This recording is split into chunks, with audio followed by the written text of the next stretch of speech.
दोस्तों सबसे पहले जय श्री राम और जय हिंद। आज हम देखने जा रहे हैं आनंद रंगनाथन का वीडियो। तो वीडियो को लाइक करिए, शेयर करिए, कमेंट करिए, चैनल को जरूर सब्सक्राइब करिए। वीडियो को आरंभ करते हैं दोस्तों, स्टार्ट करते हैं, देखते हैं क्या है वीडियो में, क्या इंटरेस्टिंग सा है। अभी मजा आएगा ना भिड़ो। Good evening, Pranesh, and good evening to my fellow panelists. Look, Yogi Adityanath, I believe, is a priest, a noble man. He's a Sanatani. He has Hindu interests in mind. And I don't doubt his sincerity in what he said. And in what he said, he is absolutely correct. If Hindus are divided, Hindus will be destroyed. The history of our civilization has proved this time and again, Pranesh. Let me illustrate this. I will not illustrate this with a historical example, but with a contemporary example that we have already forgotten. Remember how Indian Muslims united and indulged in Azad Maidan protests and riots to force the Indian government to take in Muslim Rohingya refugees from Myanmar? Well, it resulted in us taking in 40,000 Rohingya Muslim refugees. Qatar ne 100 liye, humne 40,000. It is another matter that no one from the same Indian Muslim community ever united to force the Indian government to settle 7 lakh Kashmiri Hindus who were driven out from their own homes. Anyhow, all of us Hindus remember Azad Maidan, don't we? But do we remember Khamon Sheikh? We don't. It is a place in Myanmar where Muslim Rohingyas murdered more than 100 Hindus and their families mercilessly, raped, pillaged, even buried some alive. And many among those Rohingya Muslims who committed this atrocity might be right now in India as refugees. But as I said, no Hindu ever came out to talk about Khamon Sheikh. All we do is get jealous of Indian Muslims uniting for Rohingya Muslims, Palestinian Muslims, Lebanon Muslims, Hezbollah, everybody else. Pranesh, if you are jealous of someone else's unity, it means you are divided. So our fate is sealed. But then I ask Yogi ji, was the Kashmiri Hindu genocide in Kashmir because of Hindu disunity? Fact is, जब Hindu बटे नहीं भी हैं, तब भी कटे हैं Yogi ji. Simple truth is, Hindus united to choose a government that promised to work for their interests. Not once, but thrice. But what has this government done except give patronizing lectures? Has this BJP government constructed detention centers this side of the Indo-Bangladesh border to allow persecuted Hindus fleeing the genocide in Bangladesh and standing in chest-high waters right now pleading to be let in? No. Has constitutional, legal, educational, social discrimination against the Hindus ended here? Far from it. Has this BJP government removed exclusive state control on 1 lakh Hindu temples, something that would have allowed Hindus to construct thousands of Hindu schools and hospitals to prevent lakhs of Hindus leaving the fold of Hinduism in the face of incentives given by other religions? No. Has this BJP government decoupled RTE from the 93rd Amendment that forces only Hindu-run schools to give EWS reservation, something that resulted in thousands of only Hindu-run schools to be shut down? No. Has this BJP government abrogated the draconian Waqf Act that has usurped thousands of acres of Hindu land, including the temple that is 1500-year-old? No. Has this BJP government abrogated the Place of Worship Act? No. Has this BJP government resettled 7 lakh Kashmiri Hindus in their own land? No. Pranesh, 30 seconds. 30 seconds. Yes, the Congress is anti-Hindu. We know that. Quote, the responsibility for communal peace rests on the majority community, that is the Hindus. क्या बात है sir, क्या बात है sir, क्या बात, ये बात है, अरे सर क्या बात है. The Hindu communal elements, unquote. Who said this?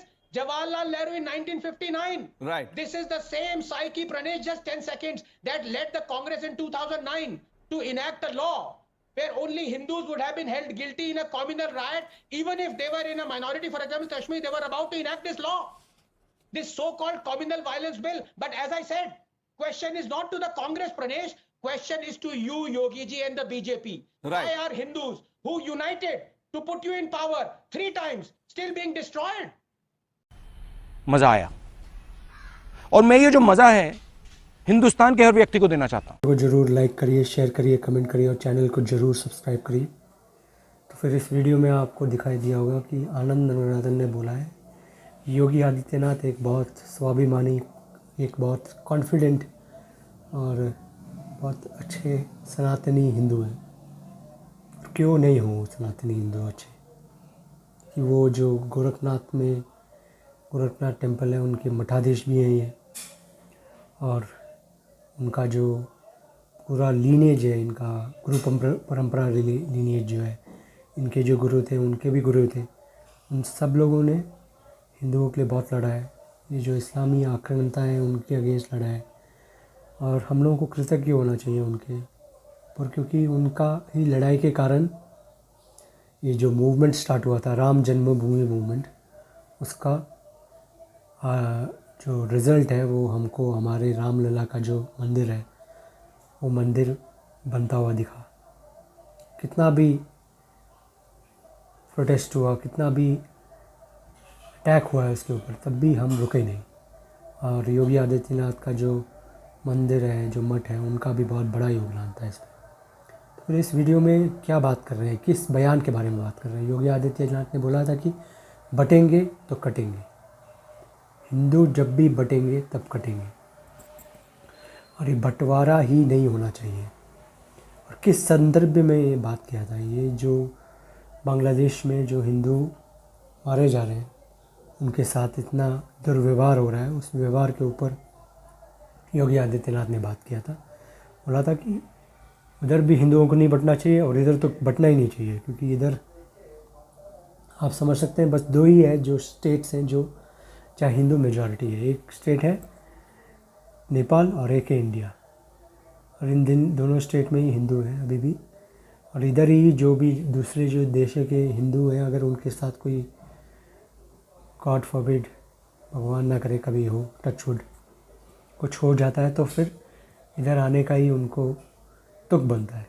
दूसरे देशों में नहीं जा सकते वो लोग, क्योंकि उधर minorities are not respected, specially the Islamic countries.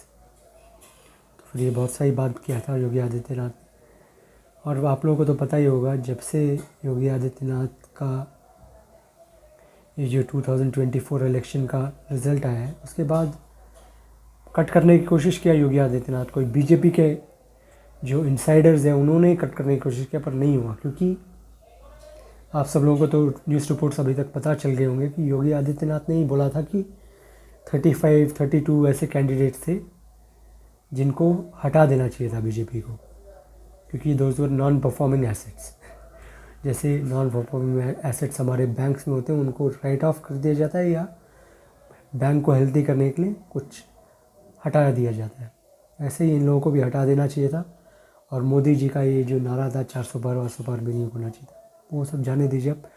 पर अभी जो आप लोगों को दिखाई दे रहा है, बीजेपी भी फॉल कर रहा है इसी टेम्पलेट के ऊपर कि हम भी कास्ट पॉलिटिक्स खेलेंगे। कास्ट पॉलिटिक्स बीजेपी नहीं खेल सकता, बीजेपी को हिंदुत्व पॉलिटिक्स खेलना चाहिए। आपको अगर कास्ट पॉलिटिक्स से जीतना है तो फिर आपको भी कास्ट पॉलिटिक्स नहीं करना चाहिए, आपको भी उल्टा हिंदुत्व पॉलिटिक्स करना चाहिए। आप लोगों को ये जो कास्ट में बटे हुए हिंदू हैं, उनको फिर से हिंदुत्व में वोट करने का एक कारण देना चाहिए, एक रीज़न देना चाहिए क्यों करें। आप लोगों को जो पेंडिंग इश्यूज़ हैं, उन इश्यूज़ को फ्लेयर अप करना चाहिए, उन इश्यूज़ को बोलना चाहिए कि हम इस इश्यूज़ को फिर से लेके आएंगे। जैसे प्लेसेस ऑफ वर्शिप एक्ट हटाएंगे, ये फर्स्ट स्टेप है वक्फ बोर्ड एक्ट में, उसको भी करेंगे। और यूनिफॉर्म सिविल कोड का भी कोशिश करेंगे पूरी तरह। एटलीस्ट आप लोकसभा में उसको पारित कर सकते हैं, जैसे पहले आपने लॉ जो दूसरे लैंड एक्विजिशन एक्ट में किया था, ऐसे कर सकते हैं। फिर राज्यसभा में भी करने की कोशिश कर सकते हैं। आप लोगों को योगी आदित्यनाथ पे अटैक नहीं करना पड़ेगा, आप लोगों को कंगना रनौत पे अटैक नहीं करना चाहिए, आप लोगों को जो नुपुर शर्मा है उन पे अटैक नहीं करना चाहिए, आप लोगों को राहुल गांधी के ऊपर अटैक करना चाहिए। उनका जो डेंजरस प्लान है कि हिंदुओं को बंटवाओ, इंडिया को यूनियन ऑफ स्टेट बताओ, एक स्ट्रॉन्ग सेंट्रल गवर्नमेंट नहीं बनने दो। उनका जो अजीबोगरीब वोक एजेंडा है, और ये इलेक्शन में 99 सीट जीतने के बाद उनकी जो हिम्मत है, उन लोगों ने शेर का जब गीदड़ मिलके अटैक करते हैं ना, तब खून आने लगता है। उन लोगों ने खून सूंघ लिया है, चाट लिया है पूरी तरह वो खून। अब वो पूरी तरह शेर को मारना चाहते हैं, और वो शेर है हिंदुत्व। नरेंद्र मोदी जी नहीं है वो, Narendra Modi is not the शेर, शेर इज़ हिंदुत्व।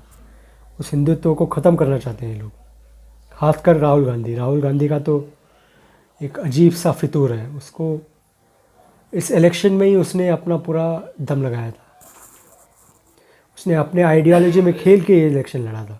19 में भी अपने आइडियोलॉजी में नहीं लड़ा था, वो थोड़ा सा सॉफ्ट हिंदुत्व था उधर, पर इधर कोई सॉफ्ट हिंदुत्व नहीं था। उनके साथ पूरा का पूरा जो मुसलमान वोट था वो था, और कुछ हिंदू कास्ट्स को इनने काटने का पूरा कोशिश किया और कर भी दिया। रिजर्वेशन के ऊपर 400 पार के कारण रिजर्वेशन हटा देंगे, ये बोल बोल के झूठ बोल बोल के बरगला दिया लोगों को, और लोगों ने भी थोड़ा सा नाराज़गी भी थी, थोड़ा सा अपर कास्ट के वाले लोगों को भी, पर वो नाराज़गी ठीक कर सकते हैं, खासकर योगी आदित्यनाथ करें तो नरेंद्र मोदी भी कर सकते हैं। अगर उन्होंने अपना जो ये डाउनवर्ड स्पाइरल है, उस स्पाइरल को ऊपर लेके आने की कोशिश नहीं की तो फिर उनके लिए भी प्रॉब्लम हो सकती है। तो फिर उस प्रॉब्लम को रेक्टिफाई करें हो, और देश तो अगर वो कुछ अपनी गलतियाँ मिस्टेक्स ऐसे जैसे कंगना रनौट के ऊपर किया था इन लोगों ने, उन्होंने सही बात की तब भी मिस्टेक करके उनका जो स्टेटमेंट है उससे हम तारुफ नहीं रखते हैं बोल के दरकिनार कर दिया। तो फिर ऐसे नहीं करना चाहिए। तो फिर देखते हैं क्या होता है दोस्तों, क्योंकि Yogi Adityanath has become a very powerful leader now. उनकी चल रही है यूपी में, पहले नहीं चलती थी। पहले जो सेंट्रल गवर्नमेंट था तो उनको पूरी तरह कंट्रोल करके रखता था। उनके जो चीफ सेक्रेटरी हैं उनको भी नहीं लेने देने सकता, और बहुत कुछ नहीं करने देता था। कि अभी धीरे धीरे Yogi Adityanath is coming to his full form में आके ये 2027 वाला इलेक्शन है उसको जीत के बहुत कुछ हो सकता है। तो फिर क्या देखते हैं दोस्तों क्या होता है। वीडियोस और भी आएंगे तो हम उस पर भी रिएक्ट करेंगे। वीडियो को लाइक करिए दोस्तों, शेयर करिए, कमेंट ज़रूर करिए आप क्या सोचते हैं इस योगी आदित्यनाथ जी के बयान के ऊपर, और सब्सक्राइब करिए चैनल को। हर हर महादेव, जय श्री राम, जय हिंद दोस्तों, एंड टेक केयर। जय माँ काली।